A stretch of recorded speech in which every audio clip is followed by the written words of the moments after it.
Greetings, lovely people. My name is no longer fortunate, your grief guide by experience. As part of our encouragement series in today's reflection, I want to speak to that part of you that feels tired, the part that quietly hopes someone might notice your pain. Let this message remind you that it is okay to need others.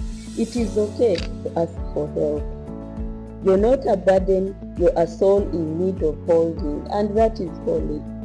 You don't have to carry this alone. There is no shame in reaching out for support.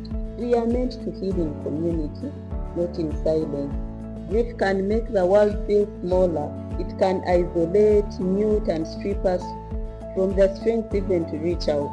But dear, if you're mourning or going through anything unpleasant, whether silently or outwardly, let me remind you you're not meant to heal alone. When I lost my children, there are moments when the pain made even breathing feel like labor.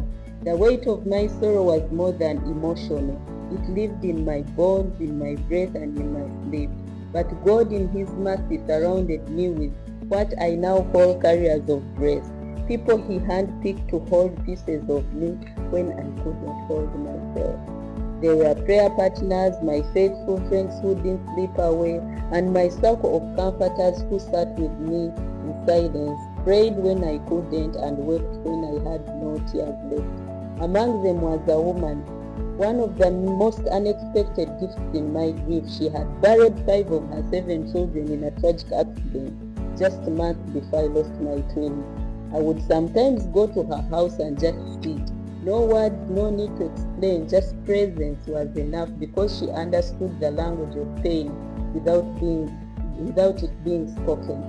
It was in these connections that I found bits of light in my darkness. Their presence didn't erase the pain, but it reminded me that I didn't have to walk alone. That is why I speak boldly to anyone grieving. Let someone in. Let someone pray with you. Sit beside you and whisper hope when your voice trembles. Remember, asking for help is not a weakness. It is a doorway to healing. And the Bible encourages us that 2 are better than 1 because they have a good return for their labor. If either of them falls down, one can help the other up. We are not meant to heal in silence. We are meant to heal together.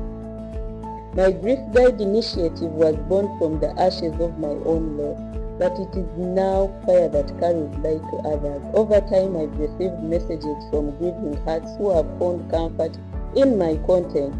Here are some of the few voices that remind me how healing multiplies when we share it.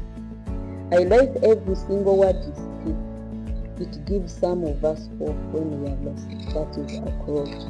When I lost my mom, I never understood anything until now. You're helping me understand grief. That is alone. Sometimes when I smile, I feel like my boy will say, Mom has forgotten me. But I read your post and I regain. That is Irene. 6 years since my days left for heaven. I don't think I've had such kind and healing words from anybody. That is Daisy. I joined the WhatsApp group thinking it was just another forum, but your daily reflections have warmed my heart. Thank you for being a voice for grieving mothers like me. That is Julie.